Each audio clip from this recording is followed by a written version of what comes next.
दोनों मित्रों को जीवन में पहली बार ऐसा साबिका पड़ा था कि सारा दिन बीत गया और खाने को एक तिनका भी ना मिला। समझ में ही ना आता था यह कैसा स्वामी है। इससे तो गया फिर भी अच्छा था। यहाँ कई भैंसें थी, कई बकरियां, कई घोड़े, कई गधे, पर किसी के सामने चारा ना था। सब जमीन पर मुर्दों की तरह पड़े थे। कई तो इतने कमजोर हो गए थे कि खड़े भी ना हो सकते थे। सारा दिन दोनों मित्र फाटक की ओर टकटकी लगाए ताकते रहे, पर कोई चारा लेकर आता ना दिखाई दिया। तब दोनों ने दीवार की नमकीन मिट्टी चाटनी शुरू की, पर इससे क्या तृप्ति होती है। रात को भी जब भोजन ना मिला तो हीरा के दिल में विद्रोह की ज्वाला दहक उठी। मोती से बोला, अब नहीं रहा जाता मोती। मोती ने सिर लटकाए हुए जवाब दिया, मुझे तो मालूम होता है कि प्राण निकल रहे हैं। इतनी जल्द हिम्मत ना हारो भाई। यहाँ से भागने का कोई उपाय निकालना चाहिए। आओ दीवार तोड़ डालें। मुझसे तो अब कुछ नहीं होता। बस इसी बूते पर अकड़ते थे, सारी अकड़ निकल गई। बाड़े की दीवार कच्ची थी। हीरा मजबूत तो था।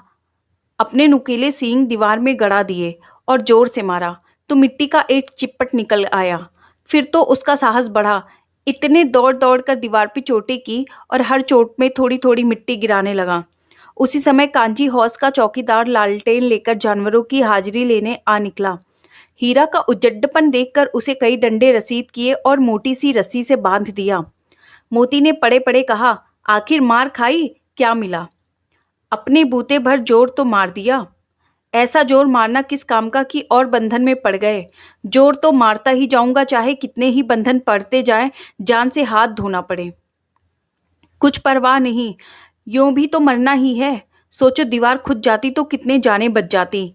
इतने भाई यहाँ बंद है, किसी की देह में जान नहीं। 2-4 दिन यही हाल रहा तो सब मर जाएंगे। हाँ, यह बात तो है। अच्छा, तो ला फिर मैं भी जोर लगाता हूँ। मोती ने भी दीवार में उसी जगह सींग मारा। थोड़ी सी मिट्टी गिरी और फिर हिम्मत बढ़ी।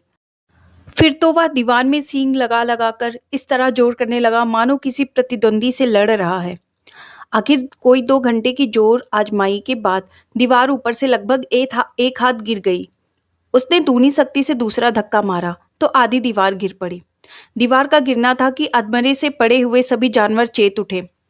तीनों घोड़ियां सरपट भाग निकली, फिर बकरियां निकली, इसके बाद भैंसें भी खिसक गई, पर गधे अभी तक ज्यों के त्यों खड़े थे।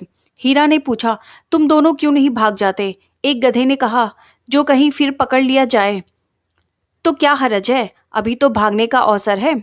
हमें तो डर लगता है, हम यहीं पड़े रहेंगे। आधी रात से ऊपर जा चुकी थी। दोनों गधे अभी तक खड़े सोच रहे थे भागे या ना भागे, और मोती अपने मित्र की रस्सी तोड़ने में लगा हुआ था। जब वह हार गया तो हीरा ने कहा, तुम जाओ, मुझे यहीं पड़ा रहने दो, शायद कहीं भेंट हो जाए। मोती ने आंखों में आंसू लाकर कहा, तुम मुझे इतना स्वार्थी समझते हो हीरा। हम और तुम इतने दिनों तक एक साथ रहे हैं, आज तुम विपत्ति में पड़ गए तो मैं तुम्हें छोड़कर अलग हो जाऊं। हीरा ने कहा, बहुत मार पड़ेगी, लोग समझ जाएंगे यह तुम्हारी शरारत है। मोती ने गर्व से बोला, जिस अपराध के लिए तुम्हारे गले में बंधन पड़ा, उसके लिए अगर मुझे मार पड़े तो क्या चिंता। इतना तो हो ही गया है कि 9-10 प्राणियों की जान बच गई। वे सब तो आशीर्वाद दे देंगे। यह कहते हुए मोती ने दोनों गधों को सींगों से मार मार कर एक बाड़े के बाहर निकाला और तब अपने बंधु के पास आकर सो गया। भोर होते ही मुंशी और चौकीदार तथा अन्य कर्मचारियों में कैसी खलबली मची, इसके लिखने की जरूरत नहीं। बस इतना ही काफी है कि मोती की खूब मरम्मत हुई और उसे भी मोटी रस्सी से बांध दिया गया। 1 सप्ताह तक दोनों मित्र वहां बंधे पड़े रहे। किसी ने चारे का एक तृण भी ना डाला। हाँ, एक बार पानी दिखा दिया जाता था, यही उनका आधार था। दोनों इतने दुर्बल हो गए थे कि उठा तक नहीं जाता था। ठठरियां निकल आई थी। एक दिन बाड़े के सामने डुग्गी बजने लगी और दोपहर होते होते वहां 50-60 आदमी जमा हो गए। तब दोनों मित्र निकाले गए और उनकी देखभाल होने लगी। लोग आ आकर उनकी सूरत देखते और मन फीका कर कर चले जाते। ऐसे मृतक बैलों को कौन खरीदार होता। सहसा एक दड़ियल आदमी, जिसकी आंखें लाल थी और मुद्रा अत्यंत कठोर, आया और दोनों मित्रों के कूलों में उंगलियां गोदकर मुंशी जी से बातें करने लगा। उसका चेहरा देखकर अंतर्ज्ञान से दोनों मित्रों के दिल कांप उठे। वह कौन है और उन्हें क्यों टटोल रहा है, इस विषय में उसे कोई संदेह न हुआ। दोनों ने एक दूसरे को भीत नेत्रों से देखा और सिर झुका लिया। हीरा ने कहा,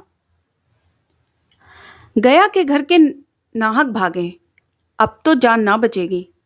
मोती ने आज श्रद्धा के भाव से उत्तर दिया, कहते हैं भगवान सबके ऊपर दया करते हैं, उन्हें हमारे ऊपर दया क्यों नहीं आती? भगवान के लिए हमारा जीना मरना दोनों बराबर है। चलो अच्छा ही है, कुछ दिन उससे पास तो रहेंगे। एक बार भगवान ने उस लड़की के रूप में हमें बचाया था, क्या अब ना बचाएंगे? या आदमी छुरी चलाएगा, देख लेना। तो चिंता क्या है? मांस खाल सींग हड्डी सब किसी के काम आ जाएंगे। नीलाम होने के बाद दोनों मित्र उस दड़ियल के साथ चले। दोनों की बोटी बोटी कांप रही थी, बेचारे पांव तक ना उठा सकते थे, पर भय के मारे गिरते पड़